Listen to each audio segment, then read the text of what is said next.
আর কিছুক্ষণের মধ্যেই আমি একটা নদী পার হব, আর এই নদীর উপরে রয়েছে সুন্দর একটা ব্রিজ, এবং এই ব্রিজটা দিয়ে যেতে যেতে আমি নস্টালজিক হয়ে যাই, কারণ আমার পুরনো দিনের কথা মনে পড়ে। অবশ্য ব্রিজটা এখানে যখন ছিল না, তখন এই জায়গাটায় আমি আমার শৈশব কাটিয়েছি। আসলে কি, লাইফে কিছু ল্যান্ডমার্ক থাকে যেগুলো দেখলে আসলে ইমোশনাল হয়ে যেতে হয়, আর এই ব্রিজটা তার মধ্যে একটা। তো আমি যখন 200 কিলোমিটার পথ পাড়ি দিয়ে এই ব্রিজের উপরে আসি কিংবা এই নদীটা দেখি, তখন মনে হয় যে আমি আমার বাড়ির কাছে চলে আসছি।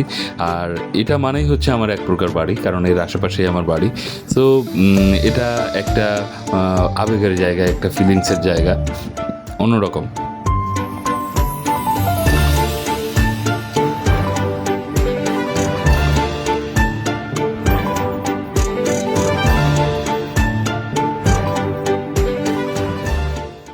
দুই প্রান্ত, এক বন্ধন। আসলে কি, ভালোবাসার কিংবা সম্পর্কের সেতু ভাঙতে হয় না, আগলে রাখতে হয়।